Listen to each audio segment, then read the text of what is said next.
Assalamualaikum warahmatullahi wabarakatuh. Jirra jirtu kabajamtoota hordoftoota maattiiwwan chaanaala seerutub bakkaa fi kallatti jirtan maratti nageenyi rabbii guddaan isin bira haa ga'u isinin jedha. Warra amantaa biraalleen ashamaa harka fuunee jirra jirtu hundi keessanu baganuu jiraattanii yoo nageettanii isinin jedha. Ani seerutubi warri jalqaba gara chaanaala kanaa dhufaa jirtan subscribe godhaa maatii kabajamuuf jaalatamoo kiyyatti dabalamaa isinin jedha. Akkasuma guyyaa har'aa kana viidiyoo bareedaa akkasuma immoo viidiyoo haalaan yuutuubaroota haarawaa barbaachisuudha. Hundi keessanuu irratti fayyadamaa isiniin jedha. Wantoota yuutuub keenna akka hatattamatti dafee inni nuuf guddatu taasisu keessaa isa tokko jechuudha. Kanaaf akkaataa itti wanta yuutuubii keenna nu guddisu itti hojjetannu isinittiin argisiisa. Ani seerutuubiidha irras gara viidichaatti isin dabarsa. Na waliin turtii gaarii achi dabarru. Okay.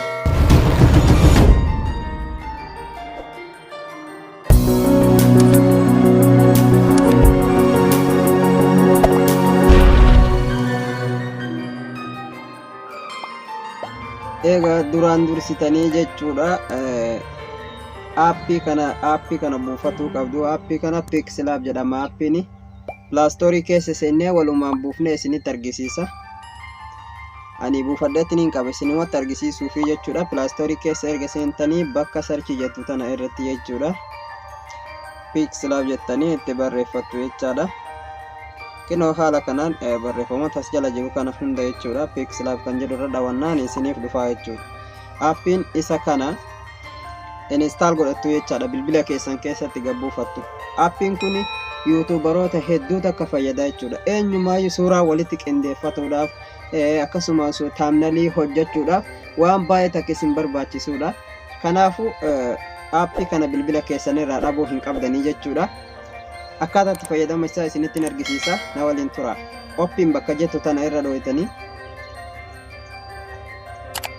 sana booda haala kanaan isinii fida jechuudha. Xiqqoo dura irratti hojjedhee taree kanaafuuyyuu duubatti deebisee isin argisiisa jechuudha. Yeroo dura isin seentan haala kanaan baagiraawundii kana guddisee isinii fida jechuudha. Baagiraawundiin kun saayizii yuutuubiitii oli malee saayizii yuutuubiitti nuuf hin galu jechuudha. Kanaaf akka saayizii yuutuubiitti inni nuu galu godhachuudhaaf tuqaa sadiin asirra jirtu kana irra tuqanna. Sana booda asirratti jechaadha image bakka jettu tana irra dhooyna. Image bakka jettu tana jechuudha. Isii tanarra dhooyna. Ergasii as gidduu tuqaa wayiitu jira. Tuqaa tana irra dhooytanii sana booda YouTube thumbnail waan jedhutu addee tana jira. Barreeffama kana jechuudha. Jalaa ol afuraffarratti dhawattuu jechaadha. Ergasii asirratti 720 irratti isinii deebi'a. 720 irratti yeroo inni isinii deebi'e asirratti okay jettaniin amma saayizii yuutuubiitti nuuf galee jira jechuudha. Baagiraawundii reefu guddaa sun saayizii yuutuubii keenyaatti nuuf galee jira jechuudha. Kana booda akkam goonare neew teekstii tana keessaa dhiina jechuudha. Barreeffama as keessa jirtu tana asirra dhooyne mallattoo dileetii tana steetu tana irratti dhooyna. Sana booddee asii gabbuunee okay jennaani keessaa balleessina jechuudha.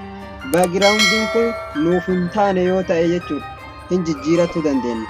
Akka itti jijjiirtan as jala wanta shana wayiitu jira. Gamana irratti lama gara harka mirgaarraa sadaffaarra kan lammaffarra jiru kana jechaadha. Gara harka mirgaarraa lammaffarra kan jiru kana kan sadduuqa lama ol gubbaa jirtu kana irratti dhawattu. Sana booda haala kanaan isinii fida jechuudha. Yeroo inni haala kanaan isinii fide tan asii tan dhumaa tanarra dhooytan kalaar tan jettu tana. Sana booda asii tan kalaar jettu ammas gubbaa kanarratti ol baaftanii as keessaa jechuudha. Baagiraawundii jijjiiratu kaffeetan jechuudha. Diimaa feenaan, kan itti aanu feenaan, gurraachas feenaan, adiis feenaan akkana sooftan, daalachas feenaan akkasuma magariisa kinoo bifa feetaniin jechuudha. Kalaara feetan irra deeffatuu dandeettu. Boorallee yoo feetan kinoo akkasuma halluu magariisa yoo feetan kinoo haala kanaan jechuudha. Kalaara feetan irratti hojjetatuu dandeettu jechaadha. Kanaaf mi'aan as keessaa amma tokko irratti hojjedhee isin argisiisa jechaadha. Akkaataa itti barreeffama wajjin hojjetanii fi akkaataa itti suuraa wajjin hojjetan isinitti argisiisa jechuudha. Sumarratti erga kana filattanii booda jechaadha erga backgroundii kanneen keessa kafeetan filattanii booda raayitii as jirtu tana irra dhooytan raayitii itti godheetin jira jechuudha. Erga raayitii itti godhee amma kan barreeffamaa hojjedhee isin argisiisa. Barreeffamaan wantoota viidiyoo keessan keessa jiru irratti hojjetatu jechuudha barreeffamaan. Tole as dhuftan qubee A tana jechuudha. Sana booda teekistii tan jettu eda'uu tanarra dhooytan. Ergasii edit tan jettu mallattoo qalamaa tana dhooytan jechuudha. Gara harka bitaarraa lammaffaa. Sana booda asirratti neewu teekistii tana irraa dhiqxanii jechuudha. Erga irraa dhiqxanii anamma waa'ee thumbnailii yuutuubii hojjechuutti waan jiruuf akkaataa thumbnailii itti hojjetan jedheetin barreeffamaan hojjedhee isin argisiisa. Akkaataa thumbnailii erga barreeffadhee geesse okay jedhaan asirratti okay tana jechaan isinis akkanuma dhooytanii okay erga jettaniini as qabdanii jechuudha qaccee tanarra ni guddiftu xiqqoo akkan harkiftanii ergasii as jala wantoota jiran kanneen jechuudha akkana ooftanii qubee A fi B wal bira jirtu tana irra dhooytanii barreeffama feetan filattu jechaadha. Barreeffamoota kanneen keessa kan isinitti tole irra kaayattu jechaadha. Ani amma kana keessa kanan yeroo baay'ee itti fayyadamu jechuudha. Isa kanarran kaadhame erga haala kanaan irra kaa'attanii okay tan jettu tana dhooytanii okay gootanii jechuudha. Barreeffamni bareedee dhufee jira kinoo amma asirratti gartanii gugurdatee bareedee dhufee jira jechuudha. Barreeffama kana akkana duuba kana qabee xiqqoon harki isaa hin dheereffadha jechuudha. Sana booda ammas dhaqee as jidduma kana gadhoytanii sarara akkanatti amma asirra marfame kana asuma jidduu gadhoytanii irraa balleessitu. Sana booda teekistii kan jedhutti deebitanii yaada biraa ammas fiddanii jechuudha. Amma reefu akkaataa thumbnailii jedhee dhaabeen itti hojjetan jedhee amma asirra barreessa jechuudha. Ammas itti hojjetan. Okay, haala kanaan amma akkaataa itti hojjetan jedhee jiraami. Jala kana qabee ammas harkisaa jechuudha akkatti. Ergan harkisee jedhee sana booda jala kanarra ammas akkana oofee asuma oofeet qubee A fi B as jirtu tana irradha. Ergasii akkana oloofee barreeffama reefu filadhe san keessaa tokko ammas irra dhawaa jechuudha. Sana booda okay jedhaani erga okay godhee barreeffamni kun naaf gugurdatee jira jechuudha. Kinoo akkuma argitan amma haala kanaan guddifadhee jira jechuudha. Erga haala kanaan guddifadhe ammas jidduu tuqeetiin barreeffama biraa itti fayyadamaa jedhee fidaa jechuudha. Meena waliin turaa teekistii irra dhawanna. Sana booda mallattoo qalamaa irra dhooyna. Kan ammas neewu teekistii irraa dhiqeetiin itti fayyadamaa jedhaan itti fayyadamaa. Sole erga itti fayyadamaa jedhee barreesse okay godha. Ammas okay ergan godhe dakkanatti gabbuusa barreeffama san. Sana booda as duuba kana qabee akkana harkisee guddifadha jechuudha. Tole erga haala kanaan guddise barreeffamni kunii fi kun amma wal addeechuu kan gubbaa lamaanii fi kan jalaa kun qaqal'aadha. Kan jalaa kun waan ta'eef guddisa. Ammas barreeffama bakka reefu dhaqee tole qubee A fi B barbaadattanii A fi B wal bira jirtu tanarra yeroo dhooytan kafeexan as keessaa filattanii irra kaayattu jechuudha. Sana booda okay jennaan amma barreeffamni sadiinuu gugurdatee jira jechuudha. Kinaaf gugurdatee jira jechuudha. Amma kana jalatti kan gubbaa kana nan gurraachessa jala isaa kana irratti dhawadha. Sana booda wantoota as keessa jiran kana akkana oofee jechuudha. Shaadoo kan jedhu kanarra kaattu.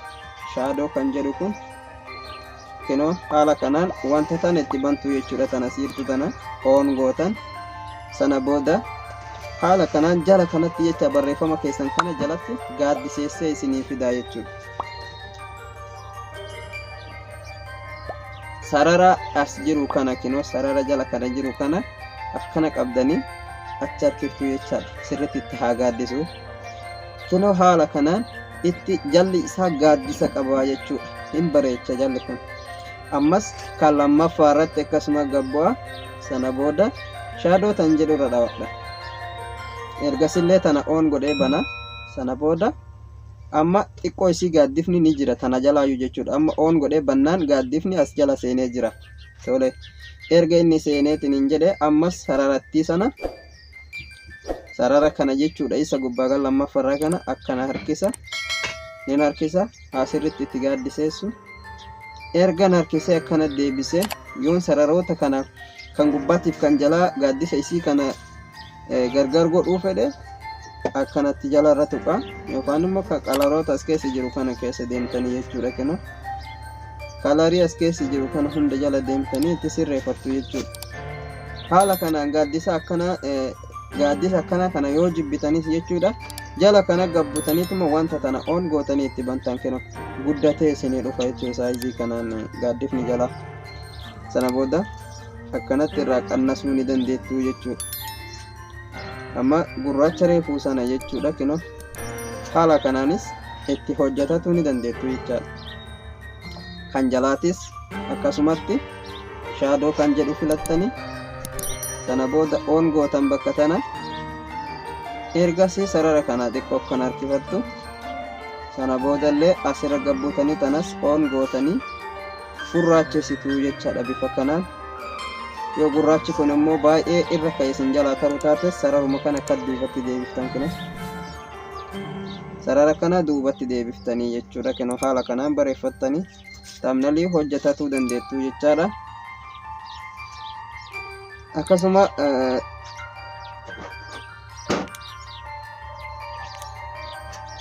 erga haala kanaan sirreeffattanii xumurattanii amma kan suuraadha isinitti argisiisa jechaadha.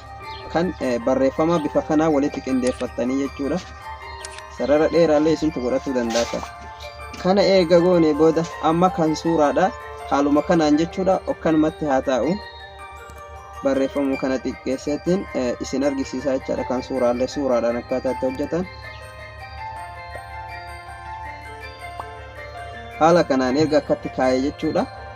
Suuraa fidannee as kaa'uudhaaf jecha bakka duwwaa tana suuraa kaa'uudhaaf eda'uu kanarra dhooyna. Erga eda'uu sanirra dhooyne as forom garal bakka jettu tana irra dhooyna. Sana booda erga galarii keenya keessa seennee jennee dhaqnee suuraa tokko kan barbaanne fidannee dhufnaa jechuudha. An fakkeenyaa suuraa gabaabaa wayii haa fudhu. Fakkeenya suuraa kana fudhee afoo kaa jechuudhaan isinitti argisiisuudhaaf waan ta'eef baay'inaan barbaachisu suuraa akkatti walitti harkiftanii saayizii isa kaasirra jiru kana wal qixxeeffattu. Sana booda raayitii itti gootanii ergasii suuraa kana akkana dheereffattanii as kaayatu dandeettu jechaadha. Fakkeenya suuraan kun akka jira xiqqeessitanii as kaayuu dandeettu jechaadha. Barreeffama akkana wal jalaa hiisitu.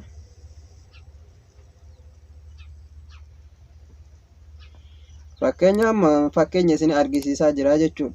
Haala kanaan suuraa feetan mata duree as keettanii asirratti barreeffamaan wantoota viidiyoo keessan keessa jiru ibsatuu dandeettu jechaadha.